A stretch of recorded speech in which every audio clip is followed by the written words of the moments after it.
வாங்க ஃப்ரெண்ட்ஸ், நம்ம இப்போது மத்தி மீன் ஃப்ரை பண்ணுறது எப்படின்னு பார்க்கலாம். நான் மத்தி மீன் குழம்பு வச்சுட்டேன். அதில் கொஞ்சம் மீன் எடுத்துகிட்டு நான் வந்து மசாலா பரட்டி வச்சுருக்கேன். இப்போ கடாய் வச்சுருக்கேன். இடத்துல எண்ணெய் ஊற்றிக்கலாம்.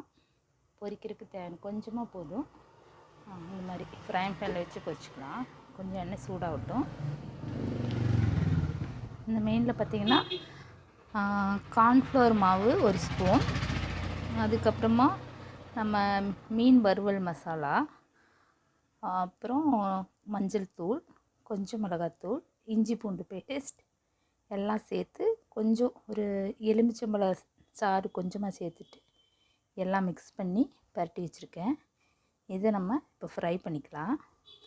எண்ணெய் சூடாகுது. வாங்க ஃப்ரெண்ட்ஸ், எண்ணெய் சூடாகிடுச்சு. நம்ம இதில் மீன் சேர்த்துக்கலாம். பாருங்கள், பொடி மத்தி மீன் தான், செம்ம டேஸ்ட்டாக இருக்கும். நான் குழம்பு வச்சதில் ஒரு 10 பீஸ் எடுத்து வச்சுட்டேன் ஃப்ரை பண்ணுறதுக்காக. ஏன்னா என் ஹஸ்பண்டுக்கு இந்த மீன் ரொம்ப ரொம்ப பிடிக்கும். அதனால் 10 மீன் தான், அதிலே போட்டுடலாம் ஒன்றா.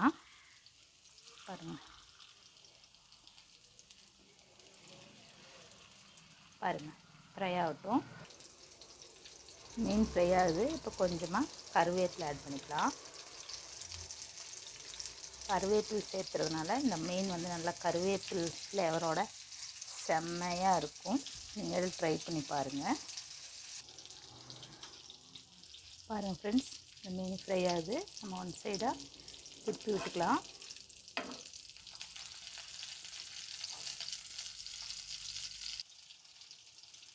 பாருங்கள் ஃப்ரெண்ட்ஸ், நம்ம இந்த பக்கமும் திருப்பி போட்டு ஃப்ரை ஆகிட்டுருக்கு.